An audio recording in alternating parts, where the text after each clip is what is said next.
have a process video using a new sketch from Scrapbook Generations, and I will post this link below to their Facebook page. I am using this Lost and Found Breeze paper pad that I picked up at Tuesday morning. And what I decided to do was take the strips that were on there, and they're what appears to be a lot smaller, maybe an inch. I made them a lot bigger. They are actually 2 inches, and I am just pulling out some of the papers now and cutting out my 2-inch pieces. So you can see there I have the blues, the browns, and then also the gold yellowish color that is in the paper pad. I pulled out my banner punch from Stampin' Up, and you can also get this punch at Hobby Lobby. So I'm looking at my paper now, and you can see how I am starting to work with the sketch. And what I decided to do was go ahead and cut them in half so that I can span them across the 2-page layout. So there is going to be a space between the paper, so you can see that it is cut in half, but I love the way that it came out. So I have these photos, and it calls for really small photos, 2x3 photos, which I'm not used to using that small of photos. Like, I like to use full 4x6 photos on a layout. I feel like my layouts should be more photo focused than paper or embellishment focused, and everyone is different. Everyone, all of everybody's pages look great, but that's just my preference. So it was very hard for me to just put these 2 smaller photos on the left hand side, but it really got me out of my comfort zone, and it got me to try something new. So I did go ahead and back my photos in a green plaid just to give it a little bit more definition from those banner pieces there. And I did have the 6x6 paper pad as well to match it, so I was able to get the smaller print.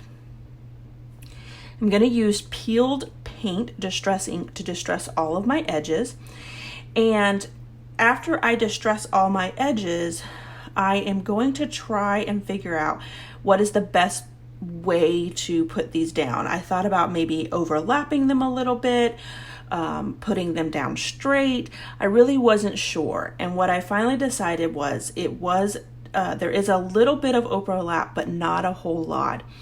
And I decided that the gold crown piece, the one that's in the center, was going to be on top. So the diagonal stripe one and then also the teal striped one sit underneath it, and then it goes out from there. So the 2 brown ones also sit underneath the blue and the striped one. I did add Fun Foam to the top photo there, and now I'm going to start working on the right hand side of the layout. So I have these additional photos, and I used 3 of them. There was one that I decided to omit, and I am using the far left hand side of this layout to add those 3 photos down. So these photos are from our Chicago trip, and what we did was there was a day that we went to the pier, and there was a bunch of like carnival type rides at the pier. And so if you look at the photo from in the center on the right hand side, it has all of the boys in it. So Kevin, my 2 nephews, and then Kevin's 2 boys are in that photo.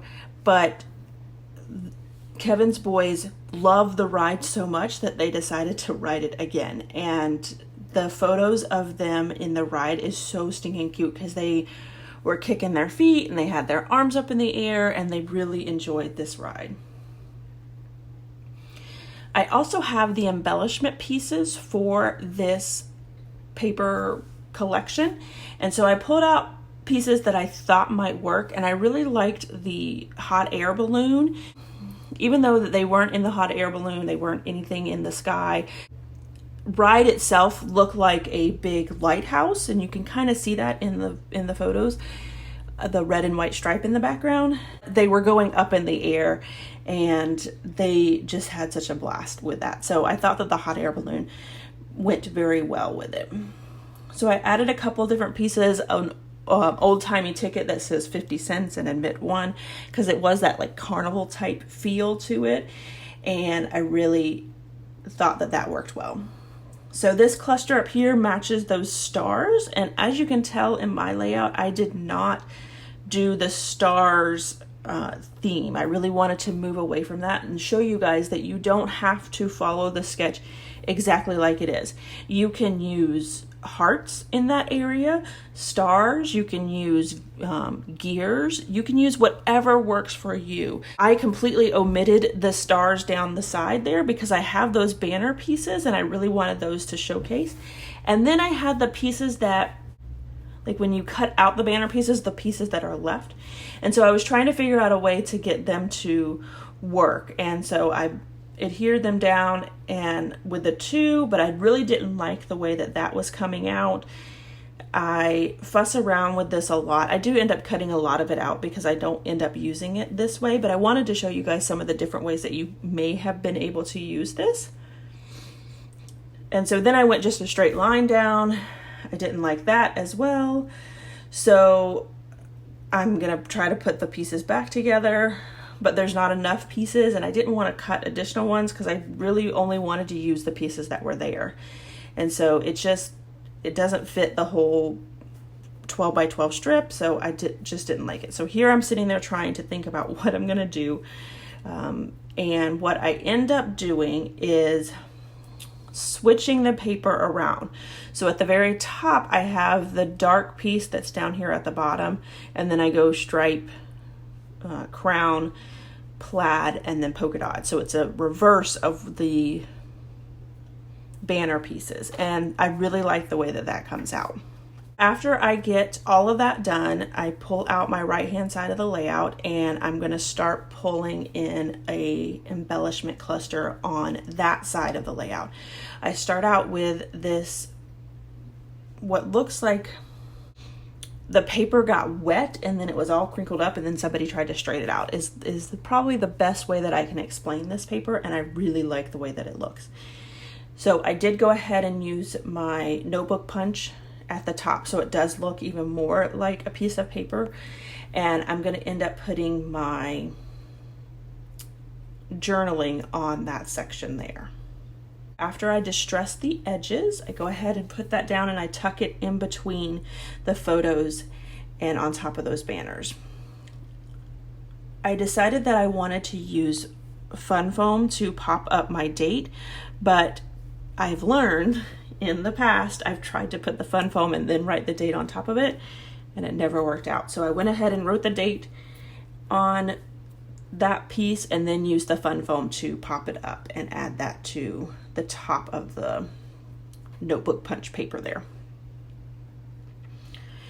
I'm going to start building my embellishment clusters in this area. I really like that green banner piece, but the numbers on there, which is like 1929, didn't really fit with my layout at all. So I went ahead and covered that up with the hot air balloon as well as a heart. And I just used my heart punch. I picked this up at Hobby Lobby. It's like a heart confetti punch, so it gives you a bunch of different size hearts and a couple actually different shaped hearts as well, and I really like that. I pull out my enamel dots, and I have these that are in like a green, a tan, and a gray, which I thought was perfect for this particular layout. So I'm adding those enamel dots to each one of my clusters. And right now I only have two clusters, the one that I'm working on and then the one that's on the far right hand side.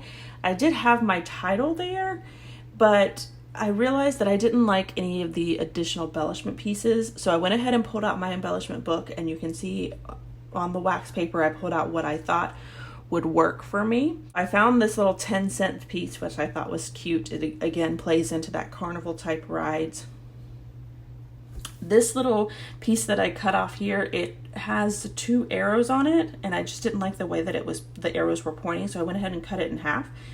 And so one says Carefree and the other one has a yellow stripe on it, and I really like, by cutting those apart, how it adds those 2 pieces to it. I found this little tiny camera.